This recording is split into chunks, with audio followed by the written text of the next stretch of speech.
नमस्कार दोस्तों, मैं सुमित मिश्रा स्वागत करता हूं एक बार फिर से आप सभी का एमजेटी एजुकेशन में। दोस्तों, आरक्षण के अंदर आरक्षण। अभी हाल ही में सुप्रीम कोर्ट ने एक नया फैसला सुनाया है जो उनके ही फैसले के 20 साल पहले वाले फैसले का कंट्राडिक्ट है। मतलब कि अपने ही 20 साल पहले दिए गए फैसले को पलट दिया है सुप्रीम कोर्ट ने।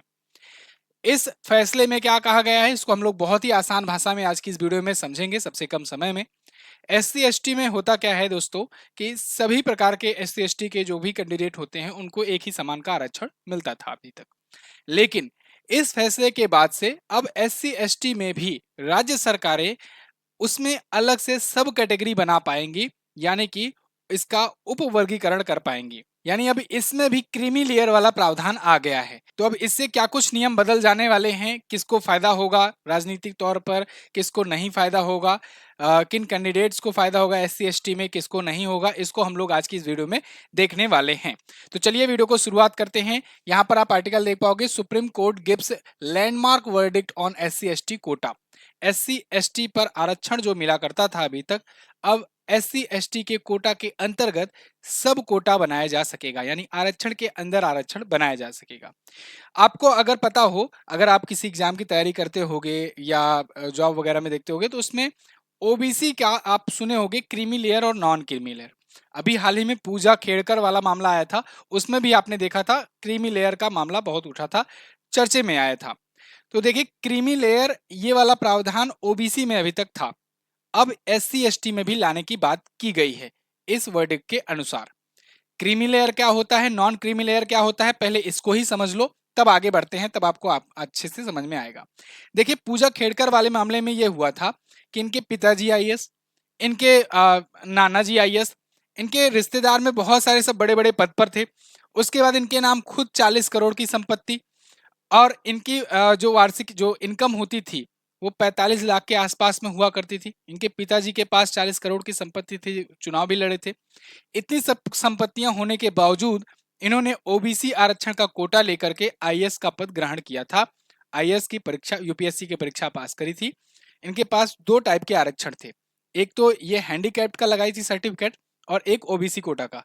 दोनों ही फेक निकले, और इसके बाद इनका अभी यूपीएससी की सदस्यता रद्द कर दी गई। इसी समय ये क्रीमी लेयर और नॉन क्रीमी लेयर वाला आया था मामला।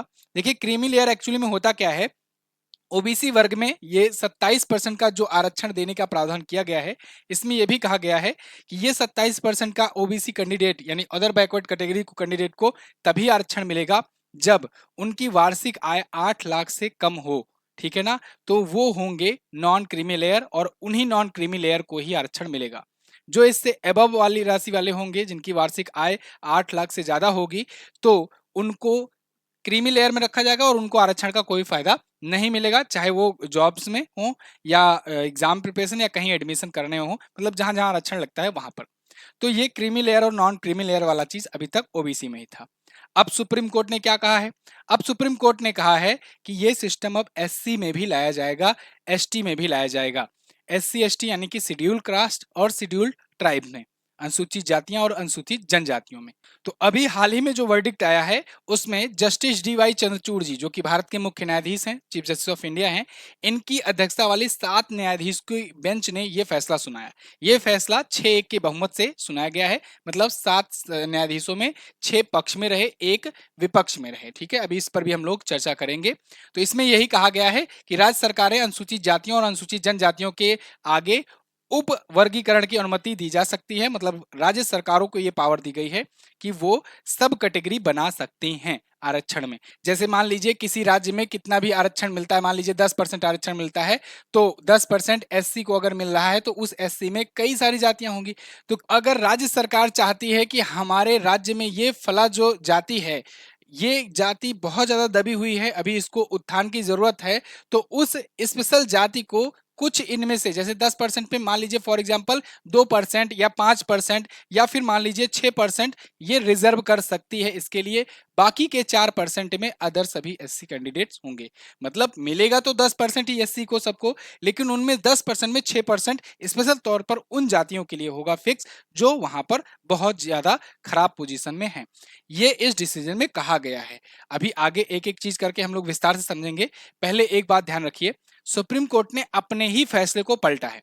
2004 में सुप्रीम कोर्ट में जब ये मामला गया था, तो फिर सुप्रीम कोर्ट ने उस टाइम पर ये कहा था कि नहीं, अभी एससी और एसटी जो हैं, अभी भी सभी इसमें बहुत ही गिरी स्थिति में हैं, इनको उत्थान की जरूरत है, इसीलिए इसके अंदर आपको कोई सब कैटेगरी नहीं बनाई जानी चाहिए।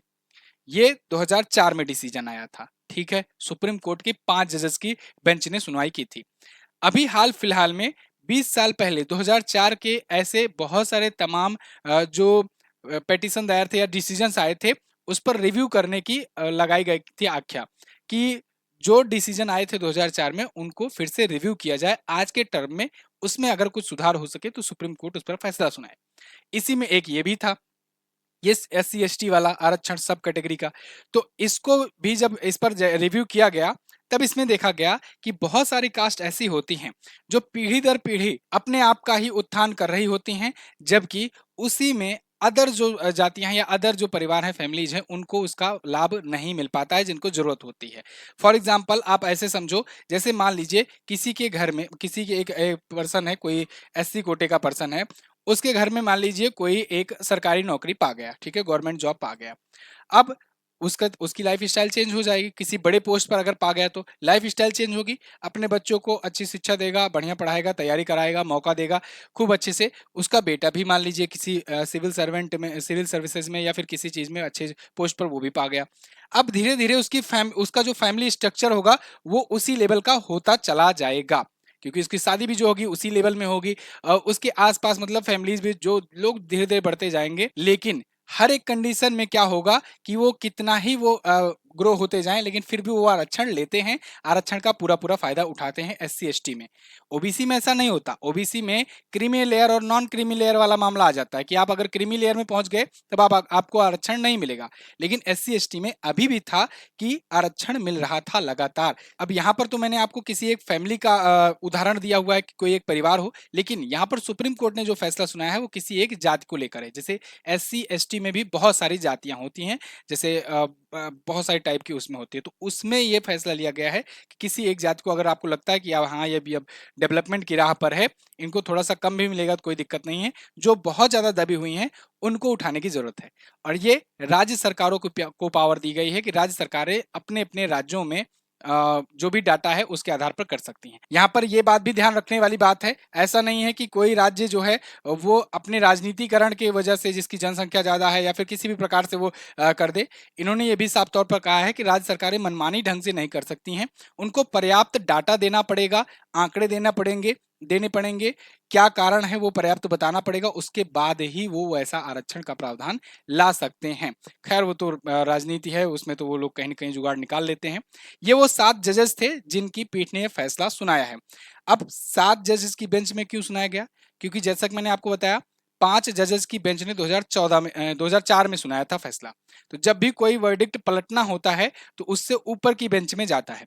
तो 5 जजेस की बेंच ने सुनाया है तो 7 जजेस में जाएगा, 3 ने सुनाया होता तो 5 में जाता। तो 5 ने सुनाया था 2004 में, इसलिए 7 जजेस की बेंच पर के पास ये मामला गया। और यहाँ पर justice Manoj Mishra, justice Bela M Trivedi, justice B R Gavai, justice D Y Chandrachud CJI हैं जो कि, जस्टिस विक्रम नाथ, जस्टिस पंकज मित्तल और जस्टिस सतीश चंद्र शर्मा, ये 7 जजेस की बेंच ने ये फैसला सुनाया है। हालांकि फैसला कई महीनों पहले ही आ गया था, लेकिन रिजर्व रखा था सुप्रीम कोर्ट ने, अब ये फैसला सामने आया है।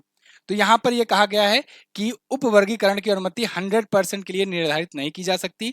मतलब जैसा कि मैंने अभी आपको एग्जांपल में दिया था कि अगर 10% आरक्षण मिल रहा है तो किसी एक विशेष कैटेगरी को, उसमें किसी एक विशेष जाति को, ठीक है ना, अगर मान लीजिए एससी कैटेगरी में कितना फला फला मिल रहा है, सभी अलग अलग राज्यों में अलग अलग देते हैं, तो जितना भी मिल रहा है उसमें किसी एक जाति को ऐसा नहीं है कि पूरा पूरा 10% उसके लिए रिजर्व कर देंगे, नहीं, उसका कुछ हिस्सा ही कर सकते हैं, 100% नहीं कर सकते। दूसरी बात ये कि उनको पर्याप्त इम्पार्शियल डाटा देना होगा, उसके आधार पर ही वो वर्गीकरण कर सकते हैं राज्य सरकारें। इस पर डीवाई चंद्रचूड़ जी ने क्या कहा? जस्टिस डीवाई चंद्रचूड़ ने ये कहा कि जो सब क्लासिफिकेशन है, यानी कोटे में कोटा है, आरक्षण में आरक्षण, ये आर्टिकल 14 का उल्लंघन नहीं करता। बात उठी थी कि आर्टिकल 14 का समानता का अधिकार का क्या ये उल्लंघन करता है, तो ये इन्होंने कहा नहीं, ये नहीं करता है। क्यों? क्योंकि सब कैटेगरीज को सूची से बाहर नहीं रखा गया है। और आर्टिकल 15 और आर्टिकल 16 में ऐसा कुछ है ही नहीं कि जो किसी जाति को सब कैटेगरी में बांटने से रोकता हो। एससी की पहचान बताने वाले पैमानों पर ही ये पता चल जाता है कि वर्गों के भीतर बहुत ज्यादा फर्क अब आ गए हैं। बहुत सारे जैसे कि हैं जो एससी का फायदा उठा ले रहे हैं, एससी का आरक्षण का, लेकिन वो अब उनका मतलब कि पावर्टी लाइन से वो ऊपर आ गए हैं और फिर भी वो आरक्षण का फायदा उठा रहे हैं, जबकि जिनको मिलना चाहिए उनको नहीं मिल पा रहा, वो वंचित रह जा रहे हैं। इस पर जस्टिस पंकज मित्तल ने क्या कहा? इन्होंने कहा आरक्षण केवल पहली पीढ़ी तक ही मिलना चाहिए। अगर कोई पहली पीढ़ी आरक्षण लेकर हाई लेवल पर पहुंच जाता है तो दूसरी पीढ़ी को इसका हकदार नहीं होना चाहिए। यानी इन्होंने क्रीमी लेयर वाली बात कही हुई है कि क्रीमी लेयर वाला सिस्टम इसमें भी होना चाहिए। अगर कोई एक परिवार है, कोई एक फैमिली है, उसका उत्थान हो गया तो दूसरी पीढ़ी को नहीं मिलना चाहिए। इस पर जस्टिस बेला एम त्रिवेदी ने क्या कहा? ये वही है केवल इकलौती जिन्होंने विपक्ष मतलब विरोध में इसके फैसले के ये विरोध में रही। 6 का अनुपात मैंने आपको बताया था, 6 जजेस ने सहमति जताई, एक जिन्होंने असहमति जताई वो बेला एम त्रिवेदी जी थी। इन्होंने क्या कहा? इन्होंने कहा कि देखा गया है आंध्र प्रदेश और पंजाब जैसे राज्यों में स्टेट वाइज रिजर्वेशन के कानून को हाई कोर्ट्स में असंवैधानिक बताया गया है, क्योंकि पंजाब और आंध्र प्रदेश में ऐसे बहुत सारे मामले देखने को मिले हैं। आर्टिकल 341 को लेकर के ये कहा गया कि इसमें कोई संदेह नहीं है कि राष्ट्रपति की अधिसूचना अंतिम मानी जाती है आर्टिकल 341 के तहत, कि राष्ट्रपति ही इसमें लास्ट में अधिसूचना जारी करता है, उसी को सबको फॉलो करना होता है। केवल संसद ही कानून बना करके इसको बदल सकती है, सुप्रीम कोर्ट नहीं बदल सकती, ये इन्होंने कहा है। राज्यों का सब क्लासिफिकेशन आर्टिकल 341(2) के तहत राष्ट्रपति की अधिसूचना के साथ छेड़छाड़ करने जैसा होगा। अगर ये ऐसा होता है, डिसीजन आता है, तो ये इस राष्ट्रपति जी की अधिसूचना के साथ छेड़छाड़ करने जैसा एक प्रावधान होगा। तो इसीलिए इन्होंने इसके विरोध में मत किया, जबकि 6 जजेस की जब सहमति थी तो बहुमत था, तो इसलिए ये लागू हो जाएगा। ठीक है। इस पर बी आर गवई जी ने क्या कहा? इन्होंने कहा पिछड़े समुदायों को प्राथमिकता देना राज्य का कर्तव्य है। जो पिछड़े समुदाय, इसमें बैकवर्ड ओबीसी मत समझिएगा, पिछड़े समुदाय मतलब जो अभी भी दबे हैं। एससी एसटी कैटेगरी में केवल कुछ लोग ही आरक्षण का आनंद ले रहे हैं, केवल कुछ ही हैं जो जिनको सारा रूल रेगुलेशन मालूम है अच्छे तरीके से, वो तो फायदा बढ़िया से उठा रहे हैं, बाकी लोग इससे वंचित रह जा रहे हैं। तो जरूरत है अभी उन लोग के उत्थान करने की, तो ये इनका कहना था।